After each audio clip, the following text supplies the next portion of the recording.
It's my pleasure to welcome Dr. Lawrence Reed to the Institute. Dr. Reed is the president for the Foundation for Economic Education. He's going to be speaking to us this morning about his book, The Primer of the Great Depression. Dr. Reed.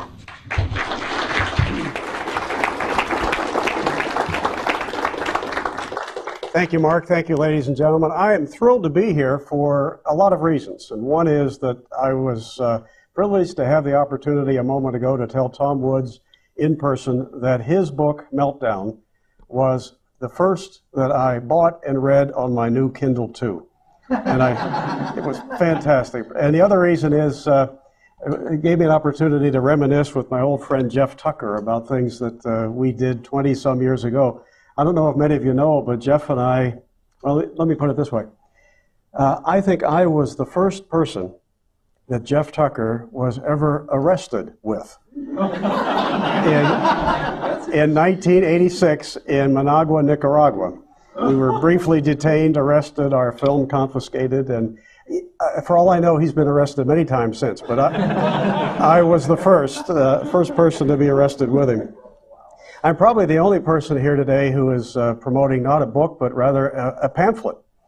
And in fact, I'm not sure exactly where it is, but we shipped enough, I think, to give to everybody. Hope I'm not incorrect about that. If at most, it may be $1.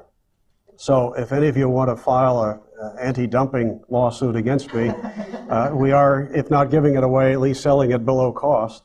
Or you can go online at fee.org and find Great Myths of the Great Depression. That's actually the title of it. And see it there and buy it for $1. And even if you only want to read a few pages, you have to buy the whole thing. So I suppose you could file an anti-bundling lawsuit against me too. But the purpose of that little essay, now in its, I think, 7th or 8th edition, is not really to reveal startling new original insights, but rather to convey to a broad lay public what I think are the real explanations of the Great Depression, to counter the conventional view that what happened in 1929 and persisted through the 30s was somehow the failure of laissez-faire. I felt for a long time that there's a lot of great scholarship, a lot of great books out there that need to be more widely disseminated, but there also needed to be something short and sweet that a person from the broad lay public could connect with and understand the true origins of this crisis. It's especially important right now in light of what we're going through and so many allusions to the 1930s being made these days. So I'll summarize at least 12 years of our history into the next roughly 12 minutes by saying that the Great Depression is best understood not as one big giant lump of an event, but rather as an event that has some distinct phases.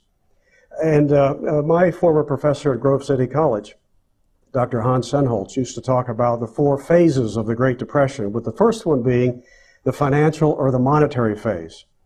This is what explains why it began first, in fact, as a recession. It's the later elements, the later phases that explain why a recession became much worse and persisted for as long as it did. It wasn't the first American Depression, but it was, by any measure, the deepest and the longest in American history, about 3 times longer than any of the previous depressions. All of the others were over with in a year or 2 or 3, or at the most, maybe 4. This one goes for at least 12 years. That cries out for an explanation.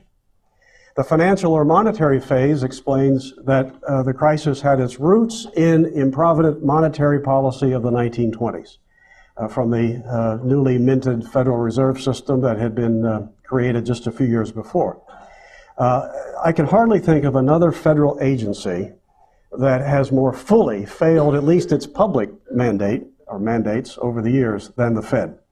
When you think of the things that we were told over the years that this agency would do for us, they include such things as providing just the right amount of currency, ironing out the business cycle, helping to promote full employment. And yet, in the years since, we've had, what, 1 Great Depression, at least a dozen recessions. We've had, now we have $1 that's worth about a nickel of what it was worth when the Fed first started. That screams manifest failure to me. And you see this in the policies that preceded the Depression and were coincident with it. You see it in what Murray Rothbard thoroughly documented as a very substantial, by some measures, 66% roughly, expansion of money and credit. from 1924 to late 28, early 29, followed by a contraction of the money supply that the Fed presided over and helped to engineer by some 1/3. So I like to tell audiences, if you're ever wondering about why the economy seems to go through this roller coaster, take a look at what they're doing with the money and credit supply. It too looks like a roller coaster. You can't have a 66% expansion of the money supply and then a 33% contraction and expect a flat economy or good outcomes. And those who argue that the deflation was the proper prescription to remedy the ills of the inflation, remember Dr. Senholz saying, well, that's a little like running over a man with a truck and then deciding that the way to help him out is to put it in reverse and back up over it. That explains 1924 to the late 1930s. Some people mistakenly look at October 24, 1929 and say, well, that's what caused the Depression, Black Thursday, the collapse of the stock market. But they're looking at a mere symptom. The market had already turned around and peaked out in August. We had many bad days by late October. And that's in great measure because the smarter folks who look at things like monetary policy and trade flows and what Congress is doing and what have you, they saw that the Fed had changed its policy dramatically. We're jacking up interest rates, contracting the money supply, and the pressure of their selling causes the market to begin to turn down. It's not until the masses of people stampede and see the handwriting on the wall that you have the crash. It's explained best by the roller coaster of monetary policy. If nothing else had happened, 1930 might have been a year of recovery, might have been a year of mere recession. In fact, in the spring of 30, unemployment was only about where it is today, 8% or so, not yet a depression. The stock market had regained half the ground that it had lost since the big crash. But something else happened to take a bad situation and make it far worse, and that is the second phase of the Depression we call the disintegration of the world economy. The passage of the Smoot-Hawley tariff in June of 1930 that raised tariffs to an all-time high and virtually closed the borders. Even if foreigners hadn't responded by raising their barriers, by retaliation, which you must expect, even if they hadn't, this would have been crushing to world trade because you cannot close the door to imports without sooner or later closing the door to exports. And American export industries were crushed, particularly agriculture, because if foreigners can't sell here, how can they earn the dollars that they need to buy here? Thousands walked off American farms, which had a very negative spiraling downward effect on rural banks. And by 1932, we were in full-scale, deep, double-digit unemployment depression.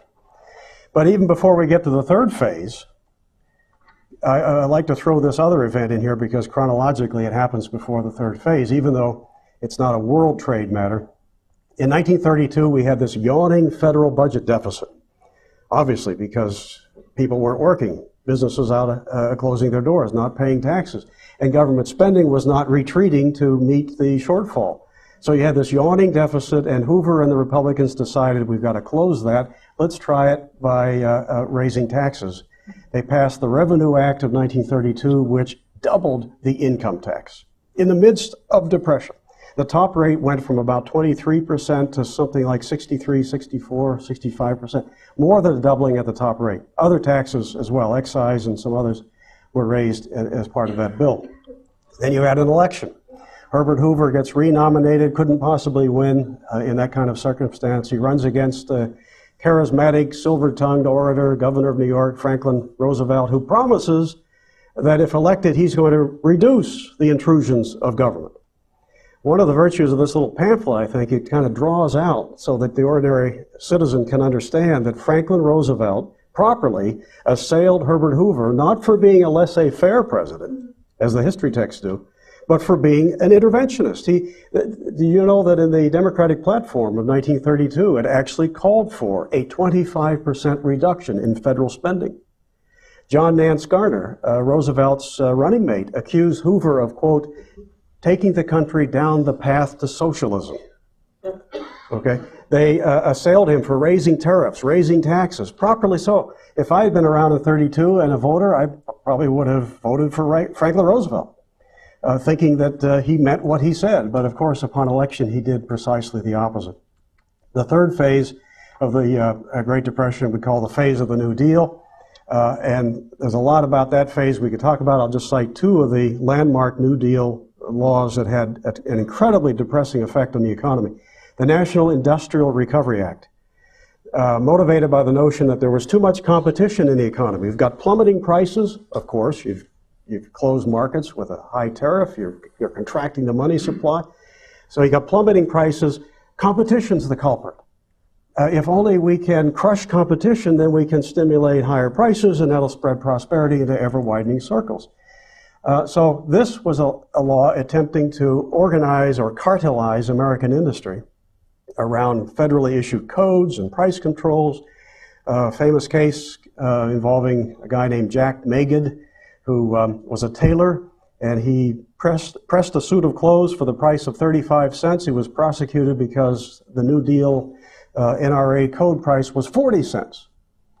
Now think of it, midst of depression. You're lucky if you have anything to pay to have your clothes pressed. Here's a guy willing to do it for 35 cents. He gets prosecuted because he didn't charge you 40 cents. Incredibly depressing, raising the cost of doing business across the board. But if that's something, wait till you hear the AAA, the Agricultural Adjustment Act. It, motivated by the notion that we have too much supply, prices are too low, let's get prices up. It levies a new tax on agricultural processors, okay, on an industry already deeply depressed, and uses the revenue to supervise a program to destroy perfectly healthy cattle, sheep, and pigs, and plow under perfectly good fields of corn, wheat, cotton, and other crops. The idea is restrict the supply, raise the price, improve the economy. Never mind that those who sell at the higher price maybe have less to sell, or that even if this could have helped them, it could only have done so at the expense of everybody else. This is redistribution by gunpoint. This is by destruction. This is hardly a prescription for recovery, but that's what we did. We were freed of the worst of FDR when the Supreme Court threw both of those things out in the middle part of the decade, and the economy showed some signs of life until 1937, when we had another very swift collapse, unemployment soaring again to the neighborhood of 20%. That's explained by things like Roosevelt's high taxes, the undistributed profits tax he got through Congress on corporate retained earnings. Meantime, he was pushing up taxes everywhere he could. He inherited a top income tax rate in the 70s, but he takes it to 91 ultimately. And the typical history text will not tell you that he proposed one of 98%, didn't get that because some congressman said, wait a minute, I come from a state that has a 3 or 4% income tax. How are we going to get ours if he gets 98? But also, but then Roosevelt came back and then by executive order imposed a 100% income tax rate on all incomes over $25,000. It was only there briefly, Congress overrode it, but that's what he attempted to do. And also the monetary policy of the late 30s became once again restrictive and in the face of previous inflation of money and credit. Then you had the Wagner Act, by far the most depressing factor that explains 1937, granting of enormous new powers to labor unions, taking labor out of the ordinary courts of law, creating the National Labor Relations Board, and bestowing upon us ever since this unbelievably, incredibly stupid system of federal involvement in labor matters, and imbuing labor unions with a new militancy that dramatically raised the cost of business and scared away many investors who might have given us a lift in 1937. Well, I hope I've said enough about that little essay to make you want to get a copy, whether it's free or $1. I can't remember, but it's goodbye in any case. Thank you very much.